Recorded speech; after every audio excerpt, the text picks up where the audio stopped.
Hi, everyone. My name is Winona. I am a grateful believer in Jesus Christ. I'm grateful for just the victories and the blessings that have been brought in my life through Jesus Christ. I am also the leader of Busted Knuckles, which is an adult recovery ministry, and we're out of Roadhouse Biker Church. We meet every Thursday evening at 6:30 in the sanctuary for the main lesson, and then we break off into small groups, men and women, for discussion and sharing. My earrings up. But I'd love to have you guys join us. With Busted Knuckles, we follow basically roadmaps on our road trip to recovery. These roadmaps parallel the 12 steps of recovery. And so because we are still in the 6th month, I'm going to read that roadmap number 6, and it kind of parallels with the step number 6, which I'll read also. But it says this: I stepped up on my own, just me and God. He shined his light on my character flaws, and I humbly submitted to every change he wanted to make in my life. I submitted to God. The verse that we use is James 4:10. Humble yourself before the Lord, and he will lift you up. So, and then it says, I saw myself as he does and realized just how broken I am. Sometimes we think that we've got it all together, and then something happens that triggers a memory. And a lot of times, a lot of our defects, if you will, were established when we were still young in our childhood. Some folks I know had wonderful childhoods. They were blessed with that. Others, not so good. And today it's about childhood. And the Bible reading is out of 1 Corinthians. It's 13 verses 11 and 12. And I'm going to go ahead and read that out of my NLT. It is the Life Recovery Bible. This is a great Bible, but it's an NLT version.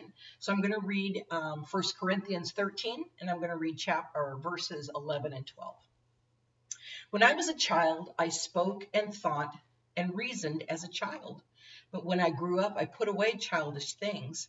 Now we see things imperfectly, like puzzling reflections in a mirror, and then we will see everything with perfect clarity. All I know now is partial and complete, but then I will know everything completely, just as God now knows me completely. So, that was completing a thought that he had. And then it goes on to say 3 things will last forever: faith, hope, and love. And the greatest of these is love. Now, some of us in our childhoods, we didn't have that love. We didn't experience that. We lost faith. We lost hope. But now that we're older, we're getting a grip on what Jesus actually means in our lives. We're finding hope, we're finding faith, and we've found love. Amen. So let me read what it has to say about these verses, these 11 and 13. Recovery and growth are never complete in this life. We are always in recovery. We're always growing. Amen. Always growing. We're still like children needing to mature. Only when we see God face to face will we be complete and whole. Paul shares this truth not to discourage us, but to give us hope that someday we will be made perfect. We will persevere in the process of recovery if we have faith in God and those around us. We need hope to endure and to be healed from our painful problems and our addictions. Most of us need genuine love to conquer the barriers and bondage of our past. Faith, hope, and love are all necessary to successful recovery. Genuine love, however, is the greatest healer of all. Amen. And I know that I've said it repeatedly, but recovery, a lot of times when people hear the word recovery, they immediately think of drugs and alcohol, which, yes, recovery is all about that. But also recovery is recovering from our hurts, habits, and hang-ups. If you go to Celebrate Recovery meetings, you've heard that. We all have hurts. We all have hang-ups. And what did I say? Hurts, habits, and hang-ups.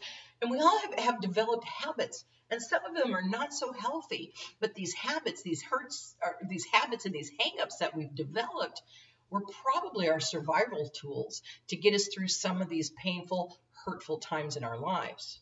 Amen. And so now that we are recovering, we are getting past our, let's say, our codependencies, our enabling tendencies, our grief, anger, jealousy, greed, pride. There's so many of these character flaws that are really, they are, what am I saying? They're part of our addictions. An addiction does not have to be drugs or alcohol. It's anything that has become a compulsion. People are addicted to food. I personally, I'm addicted to food. I do have an issue with that. So I have to watch myself because food is something that we all need every day. And you know what? It's legal. I can go out there, I can go to any store and buy food and fill that void that I'm feeling if I don't turn to God, if I don't find something positive to fill a void that I may be feeling, or just maybe an insecurity or something. Food brings comfort for a lot of people. Gambling brings comfort. Shopping brings comfort. Just the codependency, taking care of somebody else so you don't have to take care of yourself. Enabling, let me just make your life easier. Those codependency and enabling, they go hand in hand. And a lot of us struggle with that. So remember that when you do hear the word recovery, yes, there are drug addicts and there are alcoholics out there that are fighting the good fight, but there's also sex addicts, there's also gambling addicts, there's codependency addicts, there's foodaholics, there's so many addictions out there, so many compulsions that have become addicting to us. Amen? Okay, so back to childhood. Like I said, a lot of us, well, I know so many people that had great childhoods, and then whatever happened, they kind of fell into maybe peer pressure or just curiosity, and they started doing things that weren't too healthy. Or there were those that did not have a great childhood, and they had to develop survival mechanisms. Well, this is about recovering childhood. That's the title of our devotion. It's out of the Life Recovery Devotional, and it is called Recovering Childhood. And I read the Roadmap 6. Now, Step 6 is all about we were entirely ready to have God remove these defects of character. And it goes on to say, many of us spend our lives trying to fill up the empty spaces. Perhaps we've missed out on a carefree childhood. We may have had to take care of our parents when they should have been taking care of us.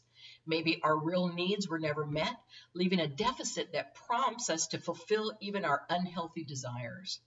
Our addictions are fed by the sense that we deserve some comfort in our pain-filled lives. During childhood, our needs should have been met, and immediately. That's why a baby cries, and people usually tend to that baby right away. That's what, our childhood needs should have been met immediately. But for many of us, they weren't. We may have learned to cope by giving ourselves what we wanted when we wanted it, finding comfort in whatever we could do. Now we literally spoil ourselves to make up for the needs that weren't filled when they should have been. The Apostle Paul used this illustration. When I was young, I spoke and thought and reasoned as a child, but when I grew up, I put away childish things. Again, the reading is 1 Corinthians 13, 11 to 13, I read. Children can only see the moment. Think about that. Children only see the here and the now. As adults, we begin to see a bigger picture and allow a long-range perspective to lend wisdom to our choices. But some of us haven't put away childish things. We can't get back our lost childhood. Demanding immediate pleasure and relief from pain is a defect that ultimately brings unhappiness. We need to let it go and allow God to address the deep unmet needs from childhood as we work through recovery. Our addictions have kept us from growing up, and our recovery allows us to put away childish things. So just like it says, our addictions have kept us from growing up, from maturing. And now that we've found Jesus Christ, we know that he's there with us. He's going to help us mature in a healthy way and get rid of some of those defects that we've used as survival mechanisms. He now is giving us tools to get through each and every day. Amen. So read 1 Corinthians 13. Just read that whole chapter. Paul has some wonderful advice for us, all of 1 Corinthians. Each chapter addresses different defects of character. So read 1 Corinthians. But today, 1 Corinthians 13. All right, you guys, have a blessed day today. Talk to you real soon.